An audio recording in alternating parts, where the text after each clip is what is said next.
Hey, Changemaker! Welcome to Learning for Good, the only podcast that teaches nonprofit leaders how to leverage training to drive performance, improve capacity, and fuel their mission impact.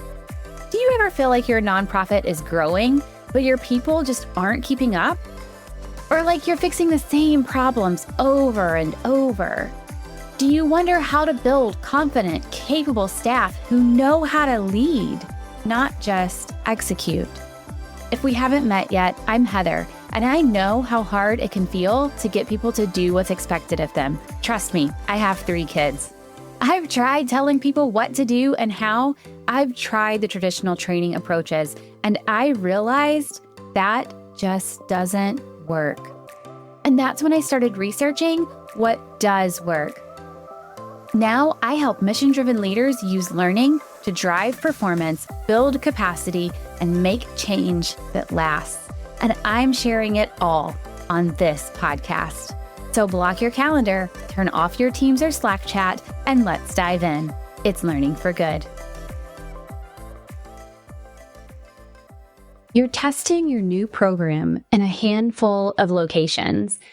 It's going really well, and you recognize the impact this could have if you scaled it. And your funders are excited to support you. So you go from a handful of locations to 20, then 50, and you start to see cracks. Things aren't consistent across those sites. The fidelity just isn't there, but it's hard to know what to change because there are also holes in your data. But from what you're hearing, staff are confused, local leaders aren't prioritizing the change anymore, and outcomes are dipping. Suddenly, you and your team are getting more calls and emails, questions from the local teams. And you and your team are starting to get stretched thin. You're putting out fires, responding to one-off requests, and starting to feel the effects of burnout. Why? You didn't scale the program. The rollout created confusion. And this happens all the time. And if it's happened to you, you aren't alone. Scaling requires not just a program that works, but also clarity, infrastructure, and ongoing support. And that's what I want us to explore today. How can we take those lessons and scale in a way that works? Let's dive in. It's Learning for Good.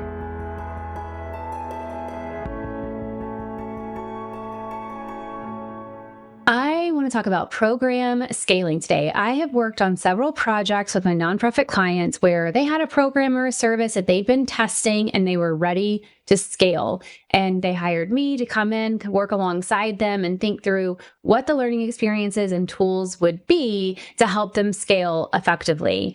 And when I've worked with these nonprofit clients to scale these programs or services, there are a few common pain points that I have seen. One is a lack of clarity. 2 is a lack of capacity. And the 3rd is the lack of continuous improvement. And I want to talk through what I mean by each of these pain points, and then also talk about ways we can solve for them, even with limited resources. So first, what do I mean by clarity? Many times the expectations for a new program or service are not clear. What does this actually look like? What should people be doing? One thing we can do to help solve for this challenge is document those expectations. How does this program or service align with the mission? What are the core components of the program or service? Those things that cannot change and have to be in place no matter where you are offering the program. What is flexible? Because sometimes there is some flexibility where people at different locations could make things work for them, for their community, for the people they're serving. And then we can use this information to document the processes, the workflows, the checklist, whatever those tools are for staff. We need to get it documented first, and then we can train staff to implement those tools.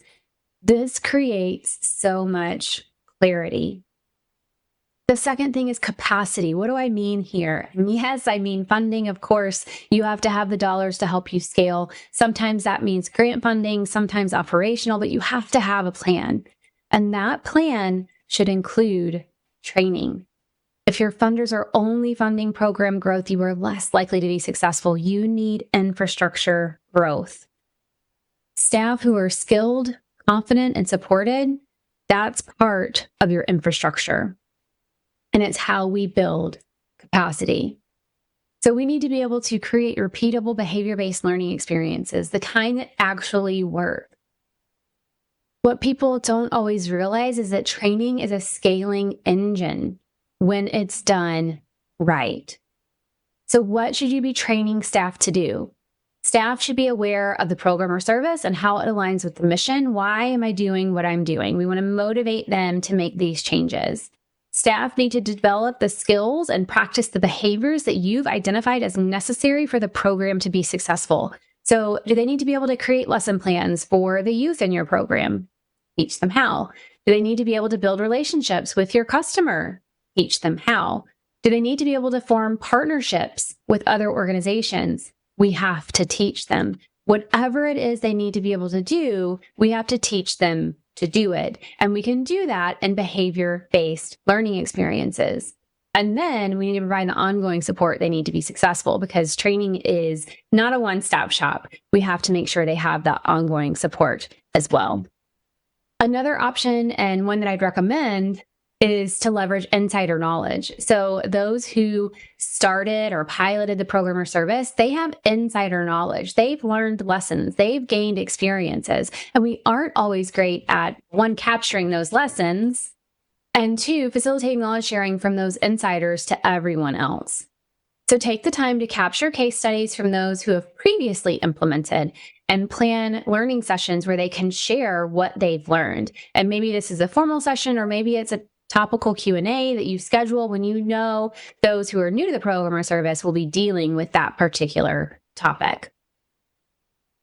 Another component of capacity building is leadership support, and this is one I often find lacking. Leadership says they are supportive, and in theory they are, but we aren't clear with them about what we actually need from them. What do they need to be doing? Do they need to know how to do those things, or do they already know? And then you'll need a communication strategy and possibly a training strategy just for leadership. This is audience segmentation, and it's so important to building the capacity of your organization. Finally, I mentioned continuous improvement. This is important because this is what allows you to know whether what you're doing is working. And I want to put two key components under continuous improvement: data and communication. What do I mean by data? We need to know what metrics, what data we can collect. And if you need staff to help collect it, that needs to be part of their communications or training strategy. You need to use the data that you collect. It doesn't do you any good. It's not helpful sitting on a shelf. This data is your feedback loop. It's your insight into how to adapt and improve. So this data is so important for continuous improvement. Now, I also put communication under continuous improvement. Communication is a key component up front to help share expectations, but it's an ongoing piece of the puzzle, which is why I've housed it here. You need clear communication channels for everyone involved. That might be program staff, operations staff, leadership, learning and development, human resources, whoever it is. You need this for everyone involved, and you need it across different levels of your organization as well. So for example, if you have a local level, regional level, national level, whatever it is, we need clear communication channels throughout the lifetime of this scaling process. Silos kill momentum, but communication can help fuel scaling. And so this is really important, not just in the beginning, but ongoing with all of the essential players that are involved in the scaling process. Now, all of these components are essential to scaling effectively because you aren't just scaling the program itself, and you can't rely on passion. You need to also focus on the structure, skills, and support your people need. And when you do this, you'll see the results you are hoping for. More people impacted, stronger outcomes, and your mission realized. And if you need help with this, I am only a phone call away. I would love to support you in your scaling process. That's it for today. I'll see you next time on Learning for Good. Hey friend, was this episode helpful for you? Did you like what you heard? Do you want more content like this? Here are 3 things you can do. Hit subscribe. Leave a review on Apple Podcasts or your podcast app of choice.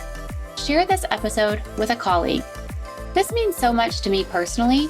I read every review, but it also helps me learn what content you like most so I can create more of what you want. All right, turn that Teams or Slack chat back on when you're ready, and I'll see you next time on Learning for Good.